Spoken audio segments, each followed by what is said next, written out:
Yeah. And you know, a lot of times when we look at grief, you know, when you think about a person who can go to a service, lost someone, they may shed a tear, and they on top of the world the next day. Mm-hmm. Relationship. What type of relationship they had with that individual is your grieving process.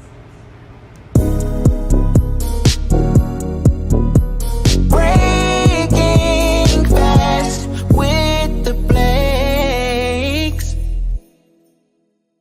If you really had a relationship, it's hard. It's hard.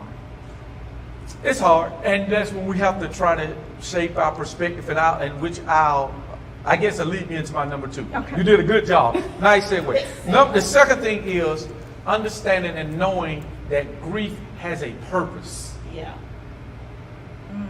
It has a purpose. Yeah. A lot of time the grieving process makes us reflect. Yeah. It makes us examine our lives and different things. A lot of times it wasn't us, but now it makes it where, that could have been me. Yeah. What do I need to let go of? Do I need to let go of animosity, unforgiveness, or whatever? It gives me an opportunity to look, and that's why so many people, when you go to a homeborn service, they preach and talk about salvation, Yes. because now people's hearts are in a vulnerable place to say, I need something better. I need to do something different, because at the end of the day, I need to be prepared for this moment. So grief, and the third one is, this, I want you to hear this, and I want you to understand it. Grief is temporary. Yeah. It's not meant to last forever. You'll have memories, you may have feelings, but the grief process does not last forever. Weeping may endure for a night, and sometimes it may be for many nights. But at some point, we're supposed to have joy again. My servant Moses is dead, but the promise lives on through Joshua. Yeah. So if someone has passed, someone has moved on, God still have people that's walking to help you fulfill your purpose and get to the place that you're supposed to be. I'm about preached out. But when you said that too, it made me remember, like, sometimes you forget. We were talking about this earlier. Sometimes you genuinely forget that they're gone. Whether it's you pick up the phone to get ready to call them, or you were like I had me a whole moment in Bills. I forgot that my dad had passed. One of the big things that I would do for him was buy pajamas. My dad was always cold, even as a little girl. So As a little girl?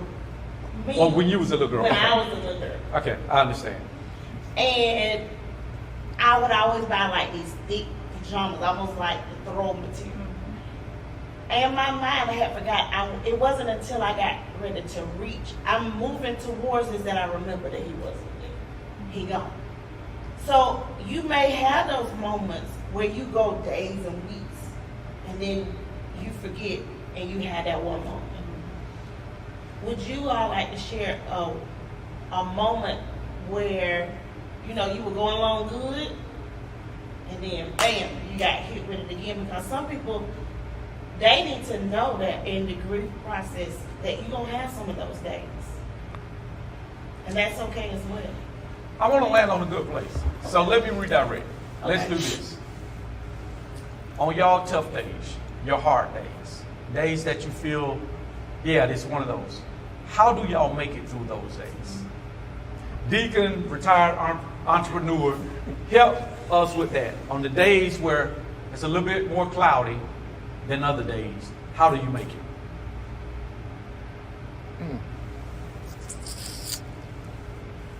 I get a lot of time now to spend at home by myself because I'm retired.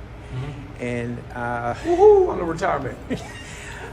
I sit down and I remember the good things about Brandon and the things that he did, the conversations that we had when he, decided to, turn his life around.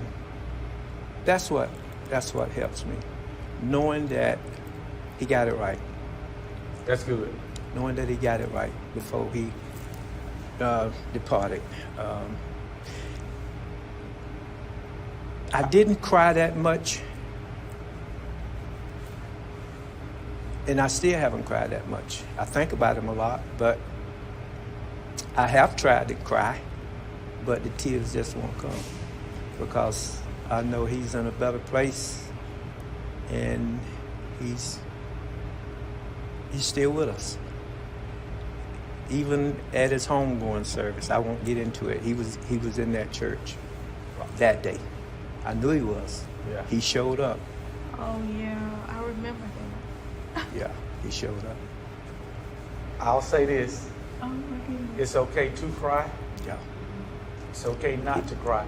You don't have to grieve like the next person. Yeah. But something that you said, and I'm going to get Mama, in this case, to share that moment. Something you said that helps you through. One, that he got it right. Number two, you think about the good times. You make intentional effort to refocus and redirect your attention instead of being in a bad space.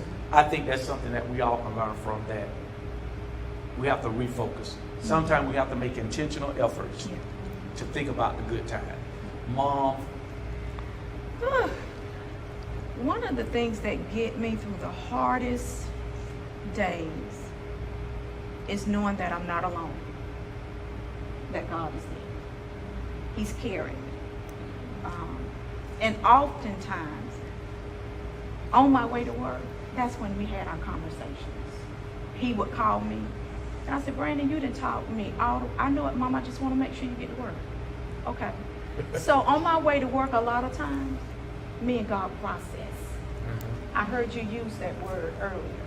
That's important for me, is to get it out. It's to process it. And yeah, sometimes I'll talk to the seat next to me. okay. Yeah. But I'm not going to comment on it as badly as I want to. no. But okay.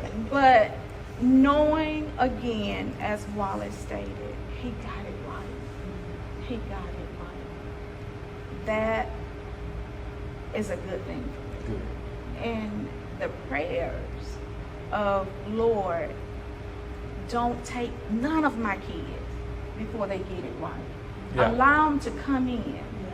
And he did. That's good. And he did. I'm glad to hear y'all landing on a good place. And truly, this is still pretty recent. We're talking about 10 months ago. Yeah. So this is not 10 years ago. And to see y'all standing, encouraging, and building and strengthening others is applause. It's a great. It's great. Shan, Chandra, Lady B, Pastor, all those different titles. How do you do it? When the weight of the world is on your shoulder and you're still trying to help others, serve others, but yet in those same moments, you're having your moments. Recently, I didn't realize it at the time, but as I processed and thought about the different things that's coming up to the anniversary, the 1 year anniversary of my dad, I began to do little projects.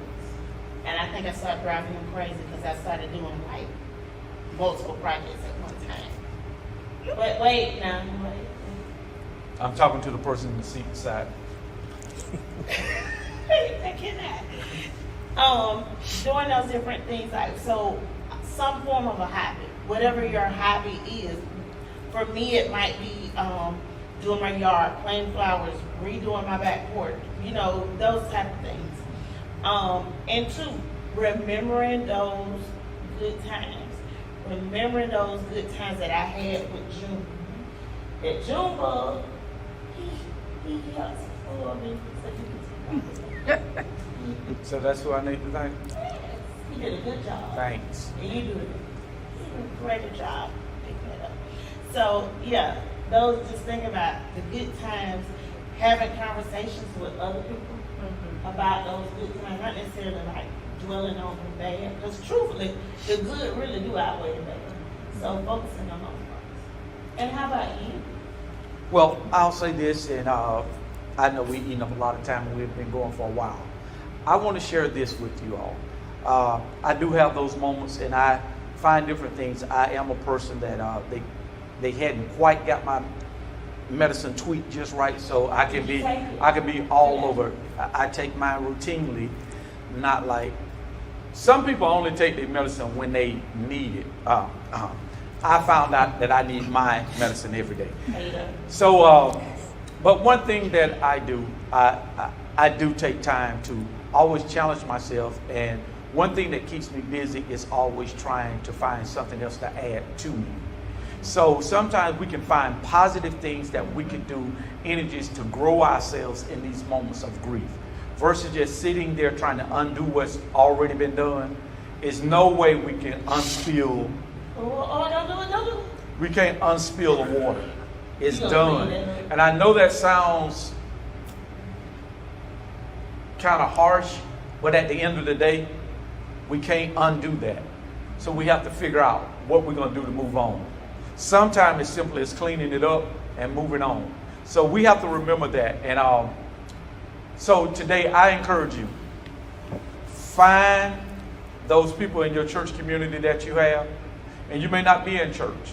Find that counselor, find that therapist, find someone that can help you get through those moments of loss and pain. We don't supposed to feel it always, but we can't numb ourselves to it.